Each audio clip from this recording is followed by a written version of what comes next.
Maligayang pagbabalik sa channel, kaibigan. May mga utos at bilin sa atin ang mga matatanda na minsan hindi natin maintindihan hanggang maging huli na ang lahat. Ako ang ligaw na kaluluwa at may ikukwento ako sa iyo. Lumaki ako sa Bicolandia, kaya kung ano-anong kwento tungkol sa mga multo at mga nakakatakot na bagay na gumagalaw sa dilim ng gabi ang narinig ko.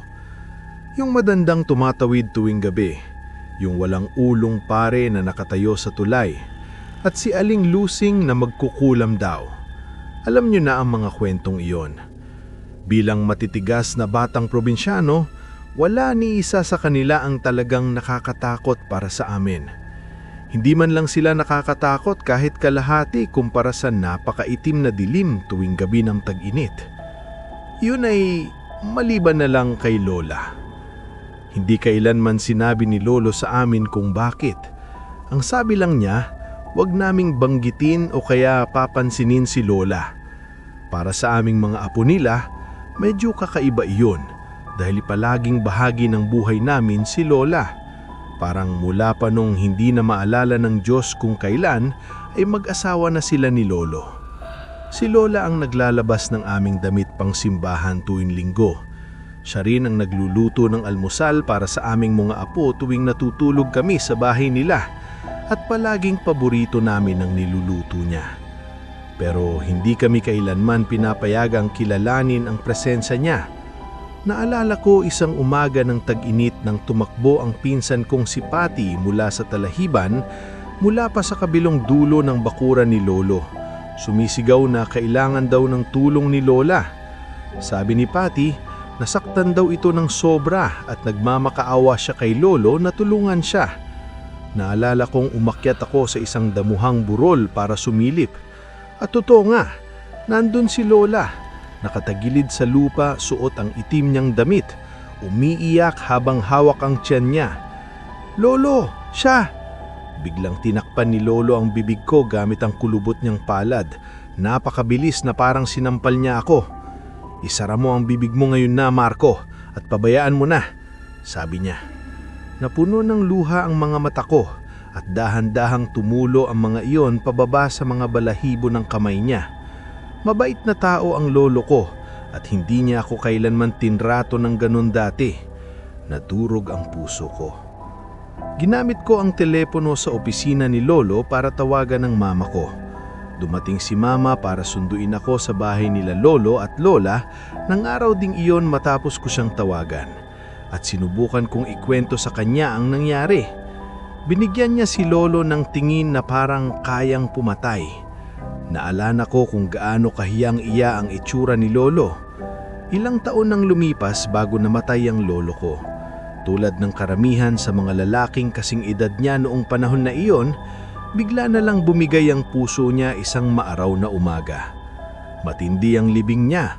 Kaming mga apo, 10 kaming lahat noon, nakaupo sa isang hilera sa kahoy na bangko ng simbahan. Umiiyak kami habang may mga taong nagbibigay ng talumpati tungkol kay Lolo. Talumpati tungkol sa kung gaano siya kabuting tao. Humahagulgul kami na parang walang katapusan. Para sa ilan sa mga pinsan ko, si Lolo ang nag-iisang ama na tunay nilang nakilala. Nawala sa kanila ang nag-iisang mabuting lalaking makikilala nila sa buong buhay nila at napakabata pa sila noon.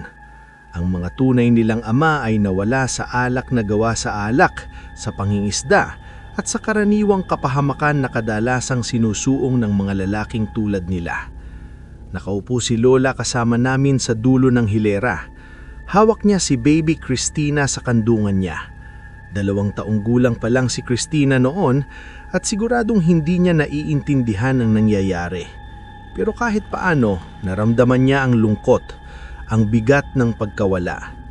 Umiiyak si baby Christina ng buong oras ng libing, nakasubsob sa dibdib ni Lola.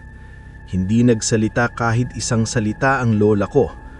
Habang inililibing nila ang lolo ko, iniwan kaming mga apo sa isang maliit na kahoy na kulungan, parang playpen sa recreation room ng simbahan.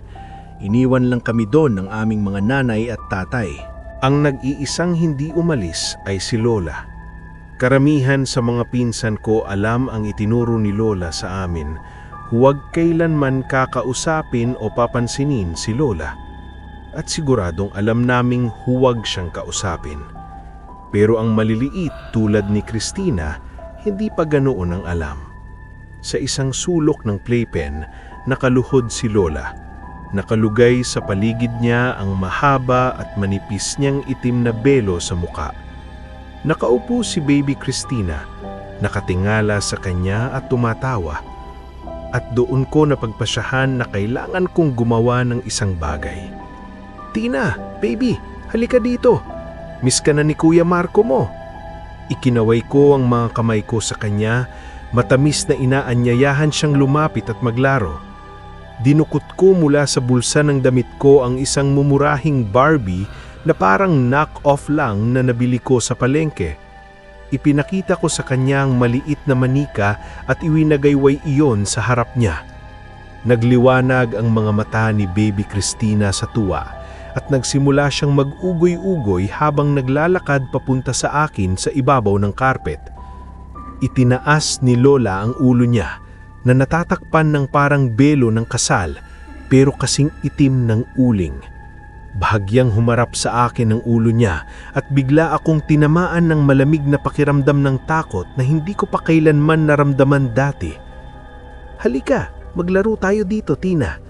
Iwinagayway ko ulit ang manika sa direksyon ni Baby Christina. "Halika na, pwede mong piliin ang maganda niyang damit." May kung anong pakiramdam sa loob ko na nagsasabing kailangan kong ilayo si Baby Christina kay Lola sa sandaling iyon. Patuloy na nag-ugoy-ugoy si Baby Christina habang naglalakad papalapit sa akin. Sumali rin ang mas matatanda kong pinsan na sina Samantha at James. "Halika na, baby!" Sabay-sabay naming sigaw. Inaanyayahan namin siyang lumapit sa amin sa pamamagitan ng paggalaw ng aming mga kamay. Doon tumayo si Lola, pero napakatangkad niya. Ang ulo at leeg niyang natatakpan ng belo ay napakataas na halos yumuko na ang mga iyon sa kisame. Malapit na sana siya, si Baby Christina. Isang kamay na lang ni Christina ang nakahawak sa peking Barbie ko nang bigla siyang hilahin pabalik ni Lola. Umiyak si Baby Christina ng napakalakas, isang iyak na hindi ko pa kailanman narinig bago o pagkakapos noon.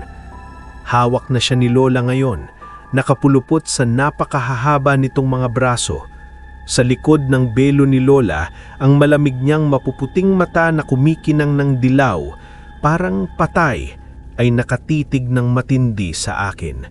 Sa tingin ko, pati sa lahat ng pinsan ko.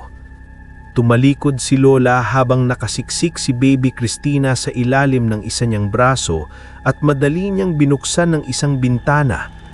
Inilabas ni Lola ang isang paa pagkatapos ang isa pa at ilang sandali lang ay wala na siya.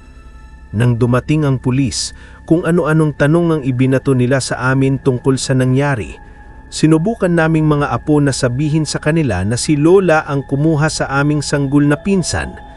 Ang problema lang, walang Lola.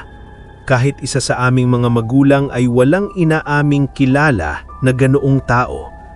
Wala ring babae sa libing ni Lola noong araw na iyon na tumutugma sa paglalarawan namin.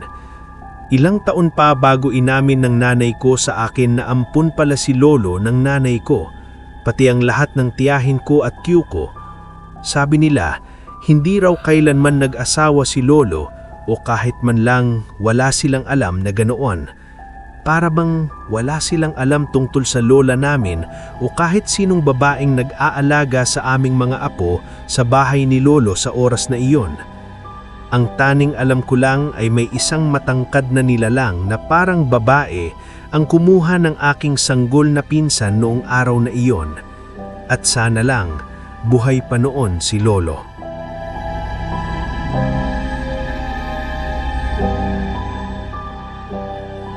Maraming salamat sa pakikinig, kaibigan. Kung nagustuhan mo ang storya natin ngayong gabi, pwede mo bang bigyan ng like ang video na ito? At kung talagang kinalabutan ka, siguraduhin mag-subscribe para sa mas marami pang kwento galing sa ligaw na kaluluwa.